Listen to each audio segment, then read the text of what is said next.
And to finish out our Friday window, we got New Mexico's 1-1, traveling to UCLA, who's 0-2. UCLA favored by 15.5 points in the Big Ten Network.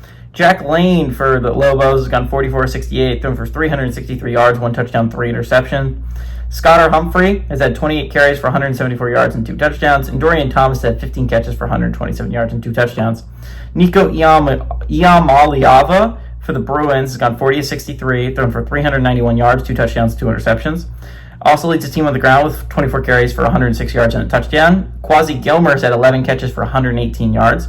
UCLA is 1-0 against New Mexico all time. They played in 2002, and UCLA won 27-13 in the Las Vegas Bowl. This game is interesting for the fact of UCLA. If it's not Kansas State, UCLA has a chance to be the first team eliminated from at-large contention, right? UCLA would have to go on just an insane streak this year to put themselves in that position. They play 3 ranked teams left, and one of them is Penn State, and the other one's Oregon.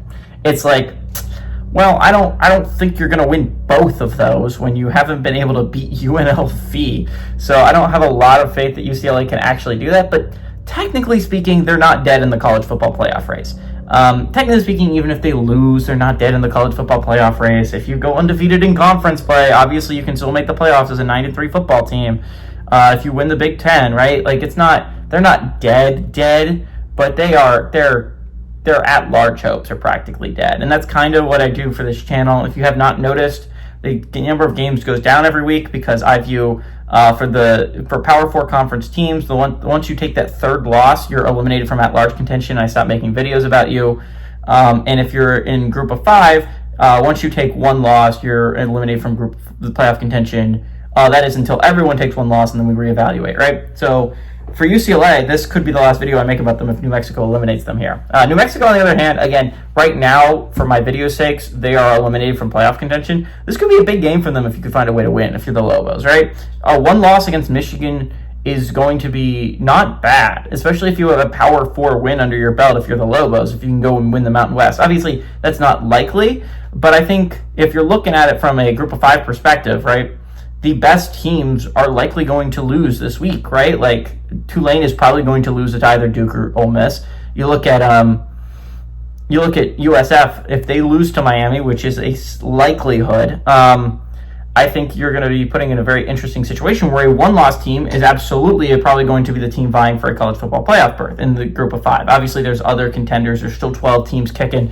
that are undefeated in Group of 5 play, but the chances that one of those makes it super far is not likely. I think we're going to see that number cut down to like 8 or maybe even 7 by the end of the week. So maybe even 6. I mean, like, it could go down substantially. There's going to be a lot of teams that are serious underdogs. So if you're New Mexico, you're not completely dead from this playoff race yet. So going on the road, if you could find a way to go on the road and beat UCLA, that could just be such a massive boost to you. UCLA is in an interesting spot where they need to win this game. Not only because if your playoff hopes are likely dead, but you got to go bowling. And if you're going to go bowling, you can't go 0-3 at a conference. Where are you going to? You're going to pick up 6 wins in conference. You're going to go 6-3 in Big Ten play. I just don't find that likely when you couldn't beat the likes of New Mexico. This is the easiest game left on UCLA's schedule. If they don't win this game, there is a likelihood that they go 0-12. I think UCLA they're going to take that to heart. I mean, UCLA is not the worst football team I've ever seen. So I think they're going to find a way to beat New Mexico.